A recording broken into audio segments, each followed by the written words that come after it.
Hey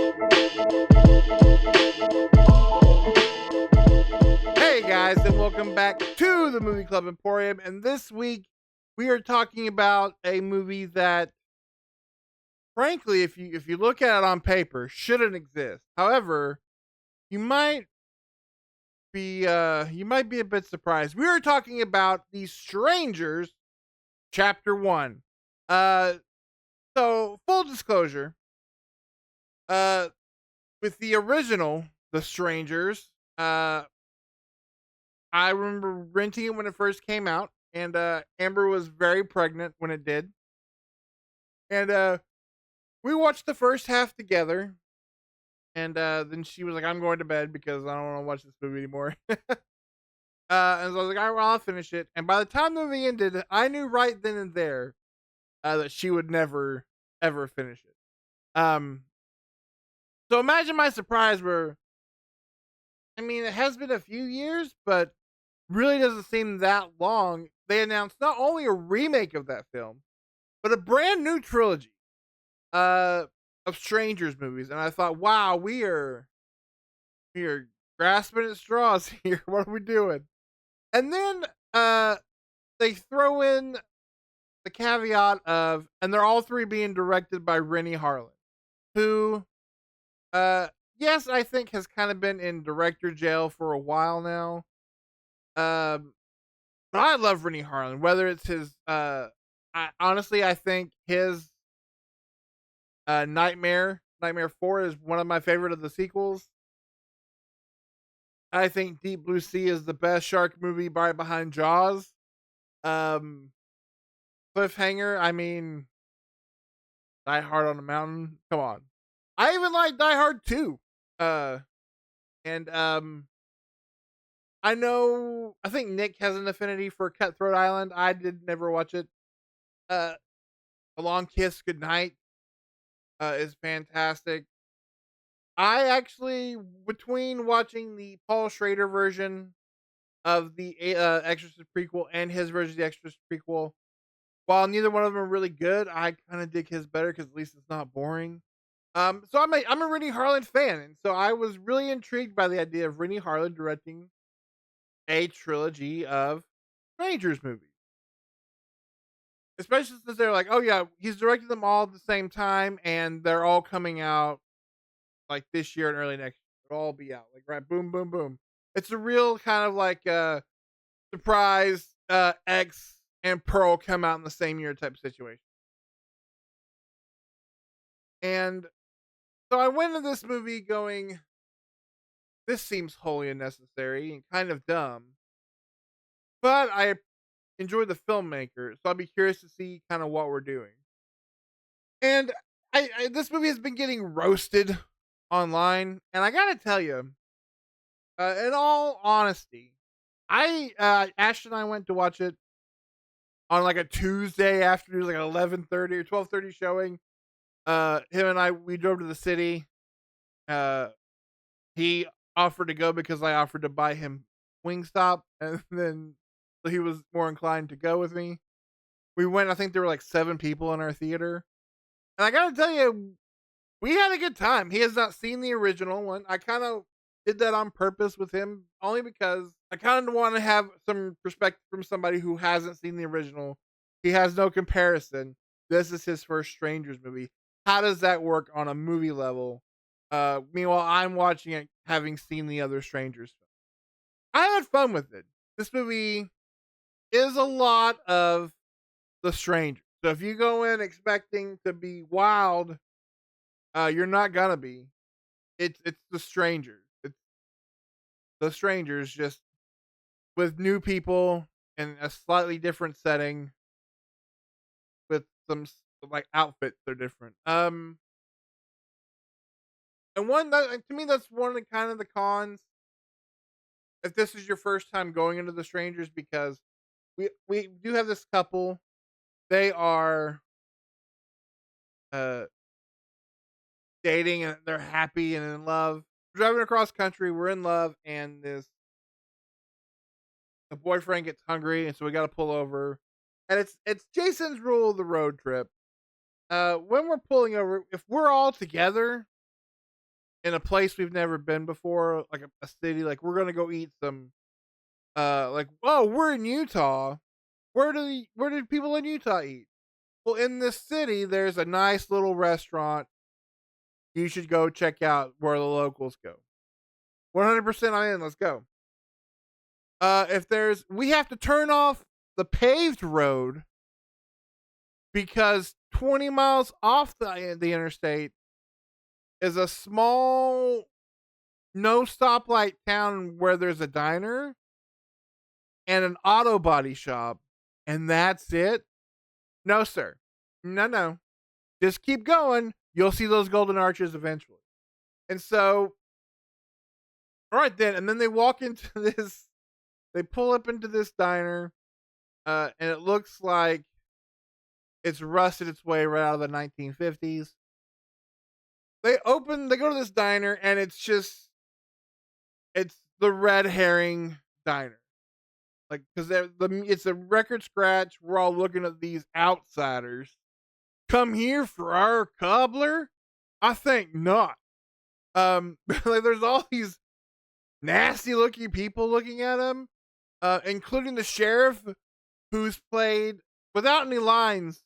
He's just sitting there eating as Richard Brake. And so immediately I'm like, no, get in your car. We're done. We're done. We'll go until we find a Whataburger. I am not eating here. Not with Sheriff Richard Brake. And again, he doesn't speak a line of dialogue. He's just sitting there. And they're giving him guff because they're not married. It's a real like the movie kind of does this weird like playing on like uber religiousness. Like there's these two little boys in like white button shirts and ties.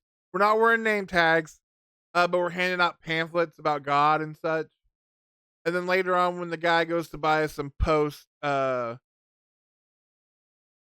whoopee cheeseburgers, um, the lady's like, "You want fries with your burger? Also, here's this pamphlet about Jesus." And the girl's a vegetarian, so she's got that strike against her as well. Here in this weird little town, and so while in the restaurant, their car stops working. Go figure. And they're forced to spend that at this Airbnb, which is a deserted cabin in the woods. Now, the one thing I will say, and I don't want to talk a whole lot about the original stream. I don't. Um, but three big things for that movie that work in that movie's favor is um one, you're not in the middle of nowhere. It's kind of like a deserted like neighborhood. Like maybe there's one or two, three houses in this whole neighborhood, but you never see anybody else. But you're not. It's not an Evil Dead cabin. This is what this movie has. And then you have two actors, and I don't mean that disparagingly against the people in this new one because it, but I mean, when you go to watch a horror movie and you're like, oh, Liv Tyler and Scott Speedman, I know those names, I know those faces, and then as the movie progresses, you're like, oh my god, what's gonna happen to them? You're just a little bit more invested. Also, when the ending happens, you are more shocked because these are big names that this is happening to. And then thirdly, I think is the dynamic of their relation. Because in that movie, if I remember correctly, they'd gone to a wedding. He had proposed, and she said no. And so now it's like, okay, cool. Well, we have this house that we were totally gonna like celebrate our engagement in, and now we're just kind of stuck looking at each other, real awkward, till I can get a ride. Um, and so you have that tension on top of the tension of oh my god, I'm in a strangers movie. But instead of this one, it's an Evil Dead cabin in the woods. You do get all the classic moments from the strangers, whether it's hey, was Miranda here? Knocking on the door, unscrewing the light bulb, writing hello on the glass.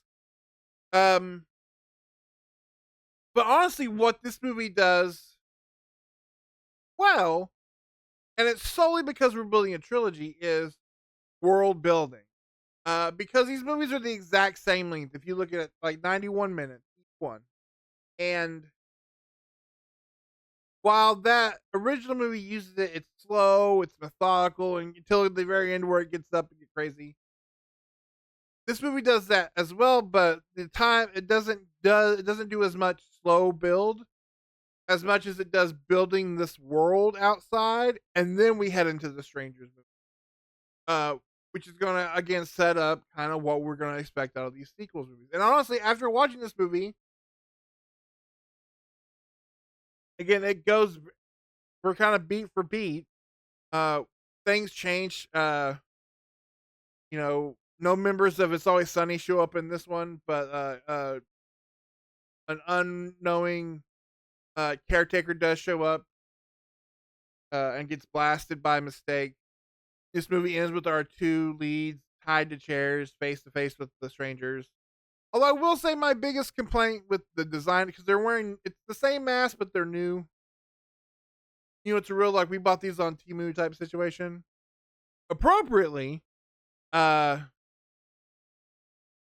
they're dressed for the weather. It's chilly in the woods. Whereas in the original, I felt like each mask kind of had its own costume. It's most noticeable in Sackhead or whatever he's called. Because in the original, it's just that white sack with the black suit and the black tie, almost like Slenderman esque. And in this one, he's kind of dressed like Jensen Ackles from Supernatural, but he has a tater sack on his head. Um, Also, I will say this: there's the our two leads in this movie. Um, and I know it's the characters, and that's fine. It's just a joke, so calm down. I know how ragey you guys get. Is that if you're going to be trying to hide from home invaders, do it quietly. Do it quiet because we're loud. Like I was in the theater, like because they were so loud while trying to hide from home invaders. Um, but no, and then all in all, when the movie ends and it kind of has the same ending as the original The Strangers, if you know, I'm not gonna spoil that movie for you if you haven't seen it. It goes on a little bit further to kind of again set up what's to come. And so at the end of the day, uh, again, I said Ashton really enjoyed it. I had a lot of fun with it, and now I recognize that The Strangers, the original The Strangers, is a horror. Honestly, is a horror classic. It's a brutal horror classic of a film. But if it's a movie that I rented it and we watched it, and then when they did a special edition at Second Sight, I bought the cool Blu-ray of it. But I've not watched it since. Like you watch The Strangers and you're like, oh man, that was good and crazy and brutal and we're good. We're good. We're good. Whereas this movie is not nearly as scary. Uh, in some ways, not nearly as brutal. The Strangers gave me nightmares as a newly married man and a soon to be father at the time. This movie scared the absolute crap out of me. I was every night like hearing the slightest noise, was like, oh my god, here it comes. Um, this new one doesn't do it. This new one is very much a movie. If that makes sense. It's a Hollywood movie, baby.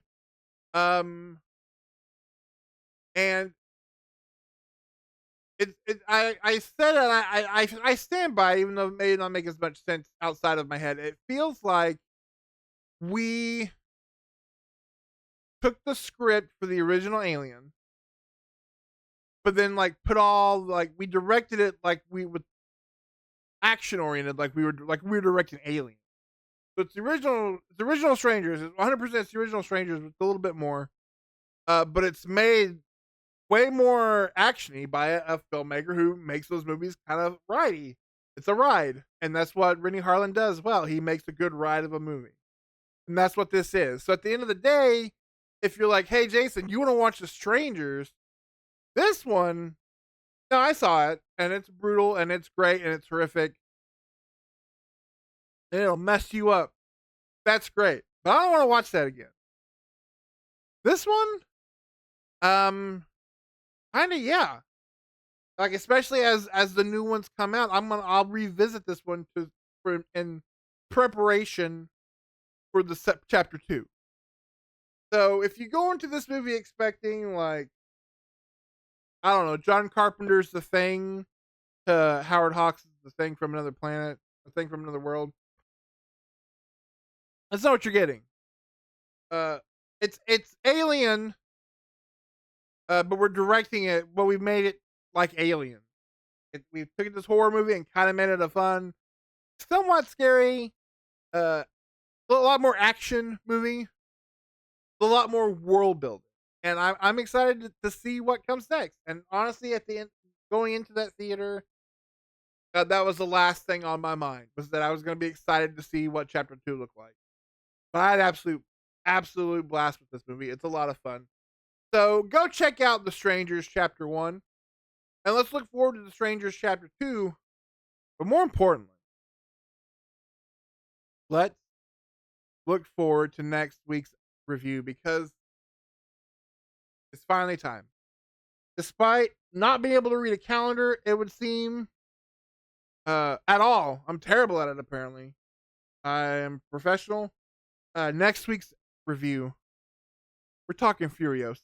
And I cannot tell you how excited I am to see that movie. So hopefully it lives up to the hype and we just spend next week blowing smoke, all shiny and chrome all over George Miller and the newest Mad Max film. But until then, I hope you guys enjoyed last night on our Twitch. I hope you were there. If you weren't, you're lost. We did our May live stream over at our Twitch channel. And we talked about our top 10 sports movies. And it was a lot of fun. So I hope you guys will be able to check that out. It should be up here on the channel in the live hangout playlist here in the next few weeks. Thank you for joining us over there for those. Thank you for joining us here every week. I hope you guys enjoy it. Now is the part of the video where I have to ask that you like, subscribe, click that bell. We go live. We do not live. We do review videos every Sunday at 4 p.m. New video goes up. But just in case you forget or you live in like some god awful, some like mountain time, click that bell for notifications when we go up. And follow us on our Twitch. Follow us on TikTok. Follow us on Twitter. Don't follow us on. Stay off of Twitter. No, nobody. Yeah, that's right. I called it Twitter. Stay off of there. All right, old man rant done. I'll see you guys next week with some Furiosa. Until then, lock your doors and don't answer the door after dark. What are you doing? No. No, ma'am. No. Don't answer the door ever. Just live inside your house in fear. Wait. No. We'll figure it out. Bye.